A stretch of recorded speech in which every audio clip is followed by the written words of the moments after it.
Well, you caught me. I was about to watch another YouTube video. I've got coursework due, but you don't understand. I'm a pro at procrastinating. So anyway, to distract us both whilst you're on the toilet or doing the dishes or smoking, I'm going to take you on an adventure to the top 7 of everything. And I know what you're thinking. Just shut up. I'll get to my work later. Let's start with the top 7 board games. Yeah, that seems like a good place to start. We'll be using this trusty old board to help understand why each board game sucks. Starting with number 7, Trivial Pursuit. This game was introduced in 1981 by Chris Haney and Scott Abbott. Much like penicillin, Tinder and other great leaps of mankind, it was actually accidentally created. Side note, the following year we invented a thing that gets you super jacked. Nice. Anyways, the rules are fairly simple. You roll a die, move to a place on the board and answer a question based on that cheese triangle you landed on. There are 6 categories, which are entertainment, history, sports, geography, science, and art. The first player to answer a question from each category and answer the final question correctly wins. The questions can range from who painted the Mona Lisa to what is the chemical symbol of water, or what is the art of folding paper called. Now, if you got 3 out of 3 on those questions, you might actually be good at this game, so now all you have to do is find some friends. The best way to win, of course, is to bring along a whiz kid who gives you all the answers, or just memorize all the answers and blurt them out before the question's even asked. There are, of course, other issues with this game. For example, other board games exist. Games that allow you to bankrupt your friends and family like Monopoly are a lot more exhilarating. However, Trivial Pursuit does have a lot of potential. You can create your own trivia questions, or you can use it to find out if your friends would date you or not.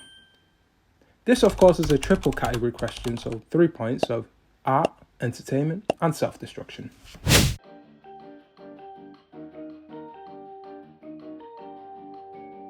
Number 6. Now, what do you do all day when you're on a floating vessel that can be sunk by a missile? Maybe you write some literature and you hide it in a bottle. Maybe you get buff, because there's the whole thing where one cannon blast could sink your floating house. Maybe you learn a new language on Duolingo. No? That's right, you invent a board game about sinking ships. Believed to have been created by a French sailor sometime in the 19th century, there were many iterations of this game, by the way, played by Russian generals, Belgian shipwrights, as well as British navigators, before it was officially patented. Both players line up their ships on a playing field in whatever manner they like, and the opponent takes aim by guessing where the ships could be. Now, if they get it right, they begin the process of wiping out that platoon. If they guess it wrong, it's your turn to do some blasting. The game continues when you've both decided you've had enough simulation and would like to try it in real life. If you think this game sounds familiar, you're absolutely right. The French sailor ripped off Minesweeper. There are, of course, several problems with this game. For example, the pieces can't move, so once they've actually found a ship, be prepared for a chain reaction to ruin the fleet. My favourite strategy, of course, to win in this game is stacking up all my ships on top of each other, a bit like the Leaning Tower of Pisa. The game then either ends in 5 moves or 50, and undoubtedly gives you enough time to go get some pizza and maybe watch a movie.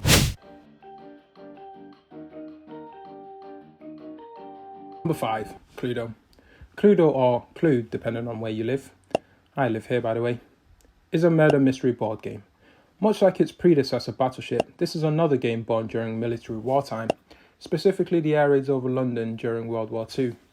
Understandably bored out of his mind being cooped in an underground bunker, Anthony Pratt decided that everyone was having way too much fun. The mechanics of the game are quite simple. There are 6 playable characters, 6 murder weapons, and 9 rooms. Each player must roll a die and move around the board. You can only ask a question when you're in one of the 9 rooms to guess the answer in the envelope correctly. In an envelope in the center, there is 1 card from each subcategory. That's 1 playable character, 1 murder weapon, and 1 room. And this is the correct answer. Now, if this sounds like a lot of work, you're not alone. Often the players wish that they were the ones that were murdered, as it has been known to drag on for hours on hours. This is probably due to the answer being one of 324 possible solutions. This game, however, did go on to inspire many movies, TV series, and even video games. In spite of all of this, the creator only saw £5,000 for his invention once it was licensed out. Pratt opted to live a quieter life in Bournemouth, tending to his ill wife on the south coast of England. He would eventually tragically die at the age of 90 with Alzheimer's disease. However, he did live a very fulfilling life and was succeeded by 2 children. He also created the 5th best ranked board game of all time, Meanwhile, I have an uncle whose only notable achievement thus far is having 9 out of the 10 required stamps for a free coffee.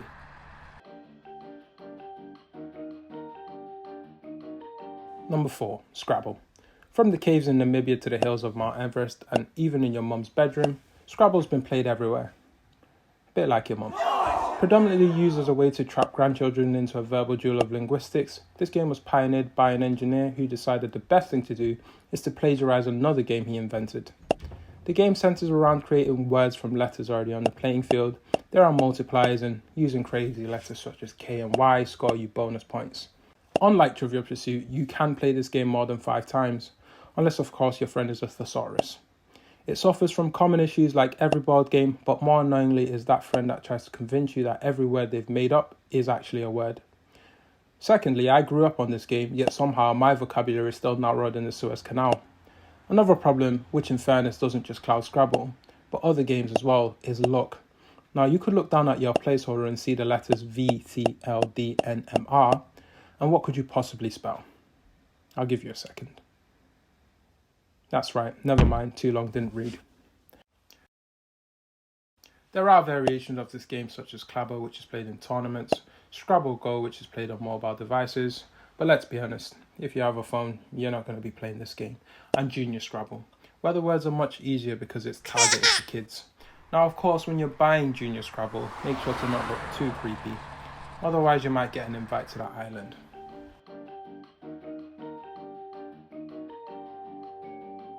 Before we get onto the podium positions, a quick word from our sponsors. Well, you cause we don't have a sponsor, so you're safe. For now. I will however suggest liking this video if you've enjoyed it so far. Number 3. Taking the bronze medal in our Olympics of board games is Monopoly. What makes this game unique amongst its peers is that while Trivial Pursuit may share similarities with every first-born child, that of course being neither were planned, Monopoly was invented as an educational tool warning against big corporations assimilating monopolies in sectors. The game was initially called Anti-Monopoly, which incentivized players to build communities and rewarded them. I know, right? It sounds just like communism. The alternate version was created where players were rewarded for crushing their opponents and family with crippling debt, which seems to have a lot more appeal. The game begins by handing out 1,500 in Monopoly monies to our players. Players take turns rolling a die and move around the board.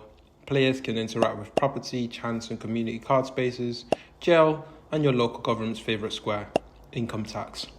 Originally, the Parker brothers cited 52 reasons as to why the game was functionally dysfunctional.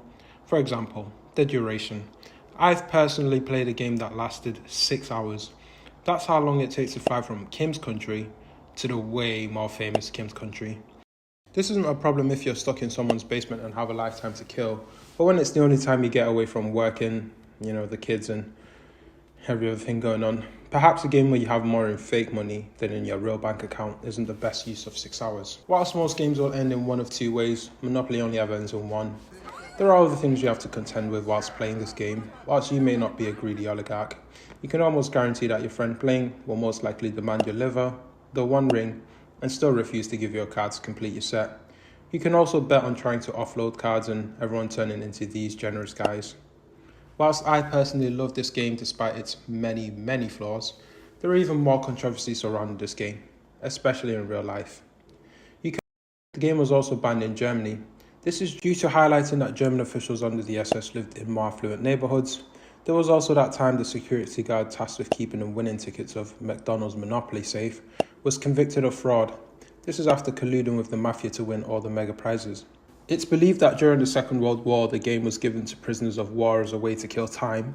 Waddington, the manufacturer at the time, reportedly smuggled in items that would aid the prisoners' escape. However, whilst researching this video, I found that this has never been proven, so you can add stolen valor to the list of crimes committed by this game. Even the owners of the game would eventually learn a thing or two, never paying the illustrator or artist that drew the character that the game is synonymous with till this day. But all's well that ends well, as their design would eventually be stolen by the only crisp company that doesn't sell air.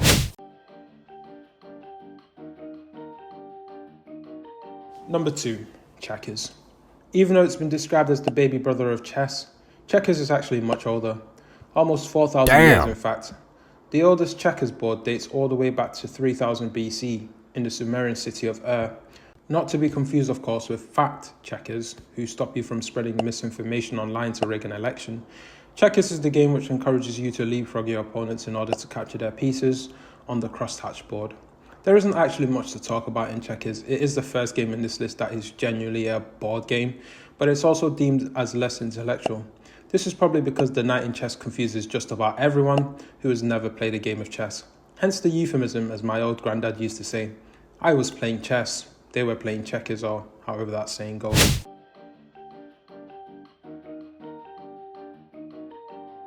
Number 1.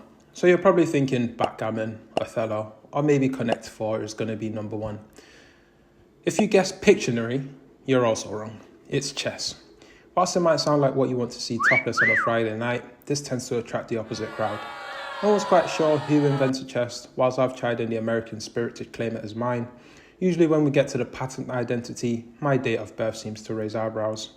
This is probably because chess was played as far back as the 12th century, and as you can tell, I'm not 3,000 years old.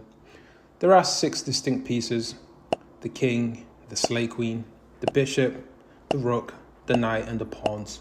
They all have their designated rules. For example, the king can only move in one direction, 1 square at a time. The rook can move vertically or horizontally.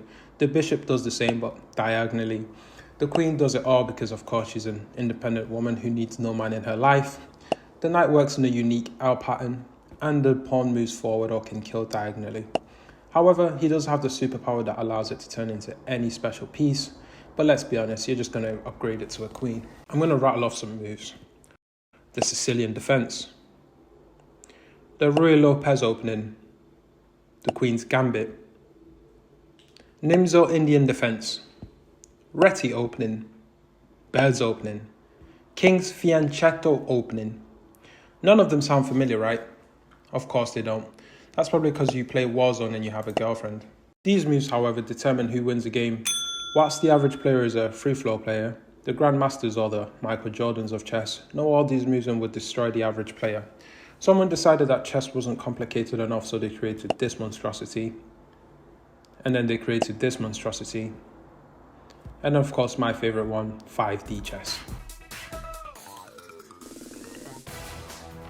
Instead of giving you my personal recommendation on this, I'm actually going to give you 3 chess jokes instead. What's a chess player's favorite rock band? Queen. Where can you learn to play chess? Night school.